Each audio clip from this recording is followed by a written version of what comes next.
Então vamos lá? Esse é o Giro da Bolsa, um programa semanal com as principais notícias do mercado financeiro na semana. E hoje o programa está sensacional, a gente tem algumas notícias aqui muito interessantes. Antes de mais nada, quem é o Sardinha Raiz já vai deixar o like na confiança, porque você sabe que o vídeo vai ser bom. Se você não é um Sardinha Raiz ainda, o que eu vou te pedir? Segura sua mãozinha, considere deixar o seu like, se inscrever aqui no canal, se o vídeo te agregar, te trouxer algum conhecimento que você ainda não tinha. Hoje o programa vai começar legal, porque a gente vai começar aqui com o nosso já combalido índice Bovespa, né? 131.902,19 pontos foi o fechamento, 0,33% de queda na semana. O IFIX, que é o índice dos fundos imobiliários, subiu 1,32% nessa semana agora. O S&P 500 caiu 2,95% e o Nasdaq, né, que é o índice mais voltado para as empresas de tecnologia lá dos Estados Unidos, caiu 4,37%. Cheirinho de crise ali à vista, né? O dólar fechou aí a semana com 0,70% de alta. O Bitcoin caiu 2,56%, fechando a $83.825, e o Ethereum, que é a cadelinha do Bitcoin, a $1.880, né, com 6,20% de queda. O Ethereum tem sofrido bastante nesses tempos, já chegou aí à casa dos $1.880, que é um valor que a gente não via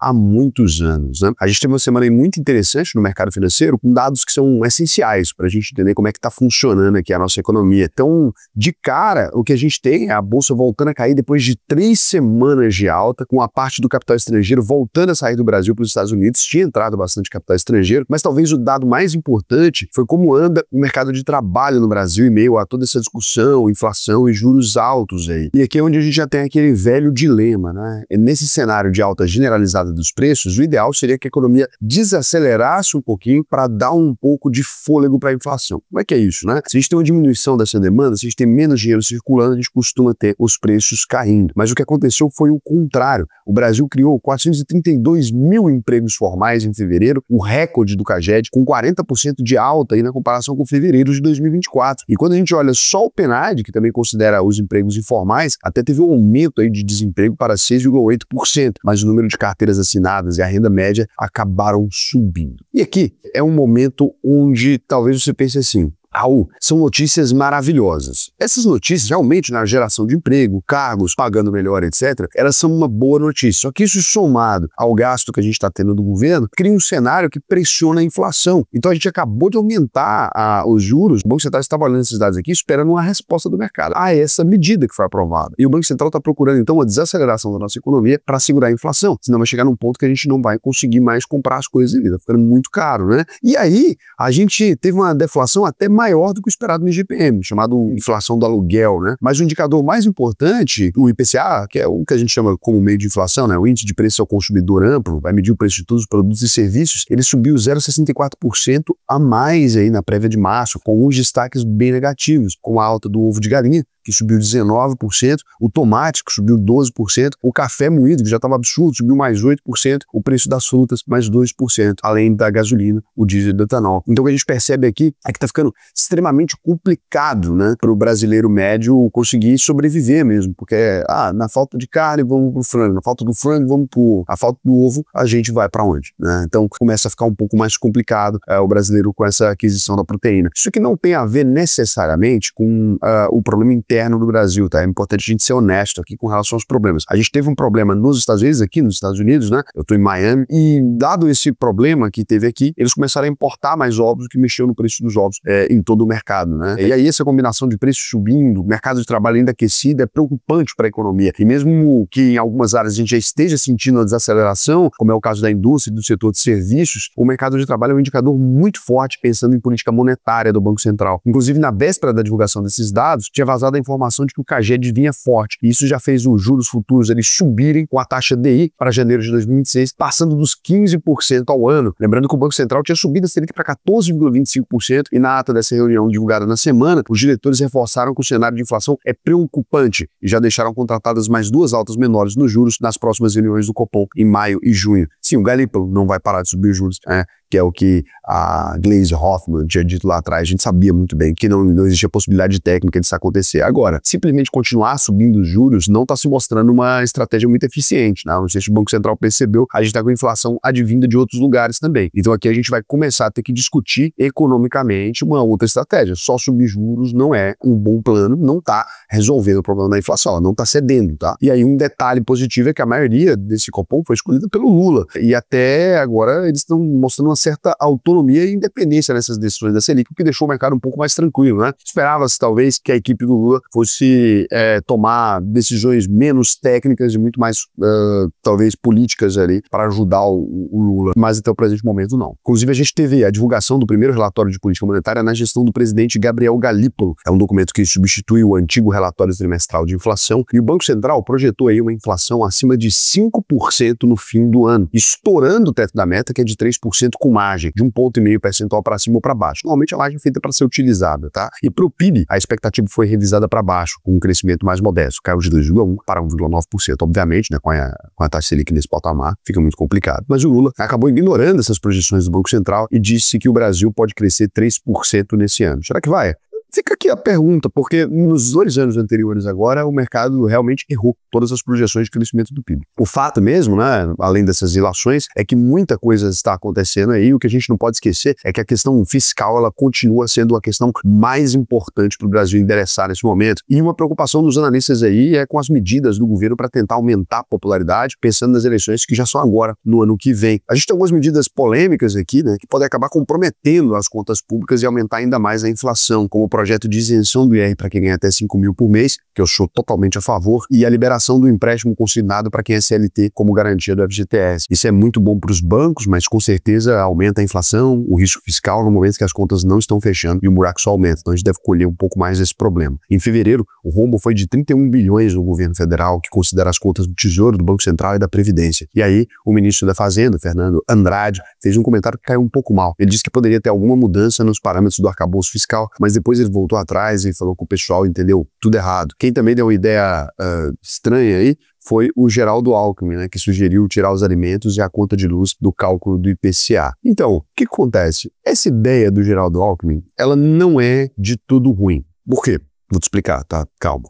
Não se emociona. Existem nos Estados Unidos 2 indicadores ali. Existe o CPI, né, que é o índice de preços ao consumidor amplo, e ele existe na versão com e sem esses insumos. Por quê? Porque quando você apresenta o índice de inflação somente com os alimentos e com o custo da energia, você tem algumas questões sazonais, por exemplo, esse ano o tomate não teve uma safra boa, o milho não teve uma safra boa. Se ele está compondo a cesta, você teria um aumento do IPCA e o governo, na verdade, não tem nada que ele possa fazer que vá alterar essa inflação no preço desses alimentos, por exemplo, do café ou alguma coisa que aconteceu, tá? O azeite e tal. Ter esse índice ajuda o Banco Central a saber se é a hora de movimentar ou não. Só que o problema é, o Geraldo Alckmin falar isso no momento que a inflação está estourando, é óbvio, né, que ele seria rechaçado aqui com razão, tá querendo tapar o sol com a peneira. Acho que a gente deveria ter os 2 indicadores, eu não entendo porque no Brasil não tem, né? É comum nos Estados Unidos, é comum em vários países, você tirar a conta de luz e os alimentos do cálculo, mas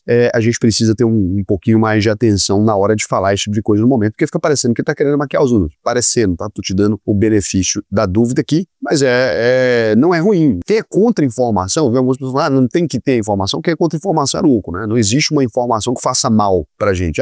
Não podemos medir uma coisa porque vai fazer mal. Não tem nexo. Tem que continuar tendo o IPCA normal pra gente saber a referência e tem que ter o IPCA sem o alimento e sem o custo da energia, porque isso é praxis no mundo inteiro. Tá? E olhando aqui para o cenário político, a gente teve uma semana mais calma no Congresso, porque os presidentes da Câmara e do Senado foram para o Japão com o Lula para fechar alguns acordos comerciais. E a gente teve uma notícia que pegou 0 pessoas de surpresa, né? O Bolsonaro virou réu no STF no processo da suposta tentativa de golpe de Estado. Agora o Supremo Tribunal Federal vai julgar se ele realmente é culpado e se vai preso junto com os outros indicados. E aí o filho dele já disse que não pretende voltar. O Eduardo Bolsonaro já disse que não pretende voltar dos Estados Unidos agora, então ele vai ficar aqui exilado, talvez, sei lá, de alguma forma aqui para evitar ser preso. Ele disse que vai tentar conversar com o Trump para ver se consegue interferir ali no processo do pessoal do 8 de janeiro. E isso pode enterrar de vez aí os planos do Bolsonaro para 2026, porque mesmo que o Congresso eventualmente aprove a anistia e ele consiga reverter essa inegibilidade dele no TSE, tudo isso teria que acontecer antes de outubro, porque a lei eleitoral só permite mudanças que interfiram nas eleições até um ano antes da votação. Então, basicamente, o Supremo Tribunal Federal está removendo o Bolsonaro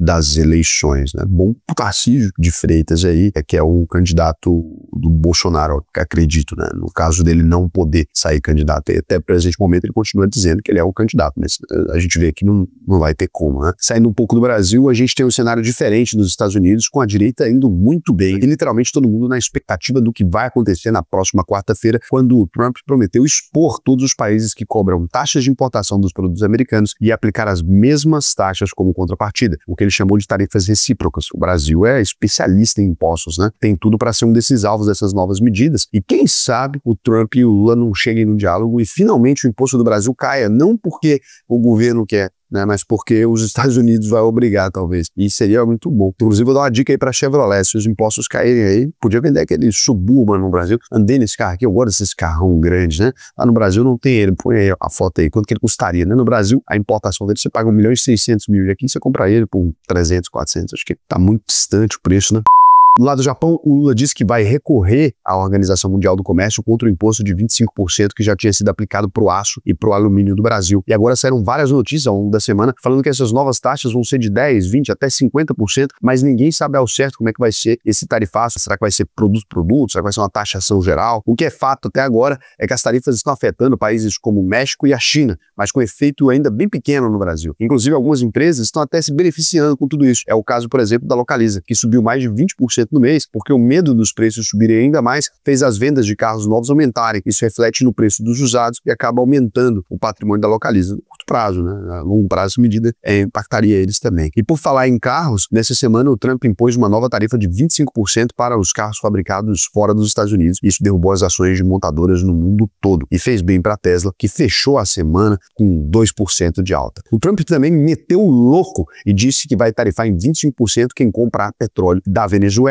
E aí, com tudo isso acontecendo, o governo brasileiro acabou voltando atrás e desistiu daquela ideia de taxar as big techs americanas. Prudente, né? A grande incerteza do mundo é qual vai ser o tamanho do impacto dessa guerra comercial para a economia dos Estados Unidos, que continua forte, com o PIB crescendo 2,8% em 2024, mas com alguns alertas, como a área de orçamento próprio do Congresso americano, que prevê uma explosão da dívida pública nos próximos anos, aí, superando, né, o pós-guerra mundial de 106% do PIB já em 2029. Isso é realmente preocupante, considerando a injeção trilionária de dinheiro fictício desde a pandemia. Enquanto isso, a inflação continua subindo nos Estados Unidos, mas dentro do esperado, com o principal índice, o PCE, batendo 2,5% no acumulado ano contra ano. Ainda acima da meta de 2%, mas aos poucos vai vindo convergindo aqui para a meta. Olhando um pouco para a Europa, saiu também a inflação do Reino Unido, que acabou desacelerando 2,8% em fevereiro, o que ajuda a manter um bom momento aí para as bolsas europeias como um todo. A gente tem visto o fluxo de capital migrar dos Estados Unidos para lá, com vários estímulos fiscais robustos, né? Principalmente o da Alemanha já surtindo efeito. Agora, o que a gente tem dito aqui, né, já há algum tempo, né? Eu comecei falando de LVMH aqui lá em 2022, né, de algumas empresas europeias, comecei a falar também um pouco desse crescimento da China como destino viável para os nossos investimentos. Então, a gente tem tido uma conversa muito ampla com isso. Quem entrou na OVP lá nos idos de 2020, 21, 22, 23, se beneficiou enormemente disso, porque a gente foi aí, talvez a primeira escola a focar um pouco mais fora do Brasil e dos Estados Unidos aqui. A gente já falava de investimento internacional desde o começo do canal e agora a gente tem uma vantagem ainda melhor, né? Porque você tem esse movimento onde as empresas do mundo inteiro estão sofrendo abalos sísmicos frequentes, o que te dá a oportunidade, você que é um investidor, de se aproveitar desse momento para investir globalmente. O que eu queria te dizer? Se você quiser aprender a investir pela nossa plataforma mesmo, você pode acessar aí auvp.com.br, clicar no botão Faça a sua análise de perfil, preencha o questionário aqui que eu vou te ensinar a investir no Brasil e no mundo todo. Para preencher esse questionário, você tem que ganhar mais de R$ 4.500 por mês para fazer sentido. Se for esse o seu caso, só com você vai economizar em taxa, vai ganhar de cashback aqui por ser nosso aluno, você vai acabar se pagando ali, né? Vai ter um aumento imediato da sua rentabilidade só por ser aluno e cliente da UVP Capital aqui. E eu vim aqui para os Estados Unidos, a gente está combinando algumas coisas, vamos lançar nossa conta corrente também aqui internacional da UVP, para você que viaja e tal, a gente está procurando esse caminho, né? Sempre procurando melhorias aí. A gente está chegando em alguns lugares bem legais. Eu recomendo que você abra a conta, porque lá atrás, né, a UVP era aberta, quem não abriu, agora só pode para os alunos, e a gente vai ter mais algumas mudanças no cenário internacional, porque a gente deve começar aqui a oferecer financiamento de residência aqui nos Estados Unidos, né? Então a gente vai começar a oferecer mortgage, vai começar a oferecer seguros também aqui. Então algumas coisas bem interessantes, um contrato que já saiu, não posso dar maiores detalhes aí, desculpa, né? Para os alunos, a gente vai ter novidades em breve. Então você que vai se tornar aluno, aproveita a oportunidade, né? Que a UVP é realmente um ambiente incrível. Além das aulas, agora você tem um módulo avançado de investimento em ações, você tem um módulo de geopolítica, cara, a UVP tá sensacional. Aproveitem quando a gente não vai reajustar o preço, etc. Porque realmente a inflação pegou muita gente, a gente não reajusta o preço há 2 anos, a gente tá pensando em como que vai fazer para organizar. Não sei em que data, não sei, mas eu sei que até o fim do ano eu preciso fazer isso, então aproveita o movimento para você não perder essa oportunidade. Então a gente vem aqui agora para as rapidinhas, uma notícia que não é nem relevante o suficiente para ganhar um destaque, mas também não é irrelevante ao ponto de ficar fora do programa aqui, né? A companhia aérea Gol teve um prejuízo de 5 bilhões de reais no quarto trimestre de 2024, quase 5 vezes mais que o registrado no mesmo período de 2023. Já o prejuízo da Americanas foi de 586 milhões de reais no trimestre e as ações fecharam a semana com 16% de queda, né? Põe o print aí das Americanas. As ações da Magazine Luiza subiram 4% na semana com a notícia de que a empresa pode pagar 225 milhões de reais em dividendos, 31 centavos por ação. A proposta passou pelo Conselho Fiscal, mas ainda precisa ser aprovada pela Assembleia dos Acionistas no dia 25 de abril. Estava aqui conversando com alguns gestores de fundo, né? A gente está aqui no evento do Pactual, e a galera falando que comprou, o pessoal comprou varejo porrado para fazer trade, né? A gente não mexe com trade aqui, mas teve uma galera que ganhou bastante dinheiro. Vê varejo subindo, porrando aqui. Gestores de fundo estão girando a carteira igual louco, aproveitando essas oportunidades para dar esses saltos ali. Se vocês quiserem, eu trago um trader de verdade, né? Porque falo para vocês, day trade desses malucos que opera com 100 mil reais não funciona. Mas investidores institucionais que operam com bilhões, eles conseguem fazer alguns trades bem interessantes. Conheci uns 5 malucos aqui que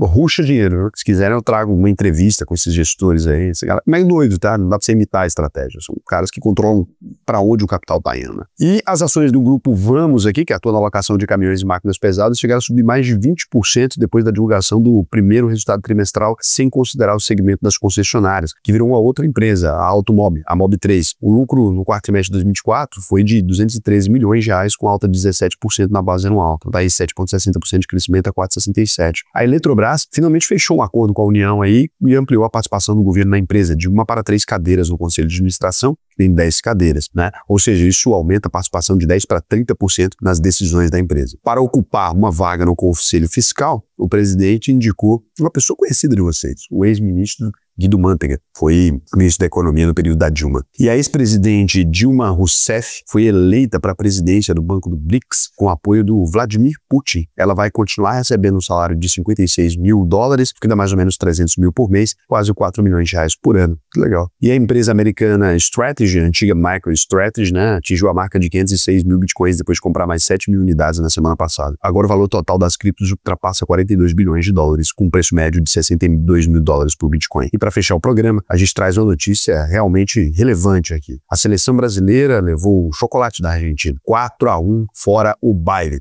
E o Corinthians voltou a ser campeão do Paulista, depois de 6 anos sem ganhar. O Vinicinho tweetou aqui uma coisa maravilhosa. Inclusive, se você tem Twitter, eu tô postando bastante no Twitter, me segue lá, @o_Raul_Sena. Vocês podiam botar o Giro da Bolsa no Trending Topics, vocês não conseguem, não? Assistindo o Giro da Bolsa, pô.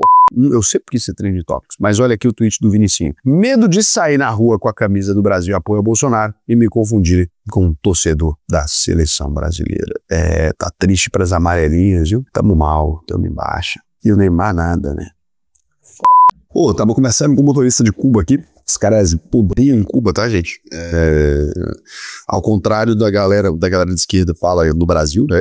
Eles juteiam Cuba, falou que nada funciona. Nem saúde, educação, nem pouco não funciona lá.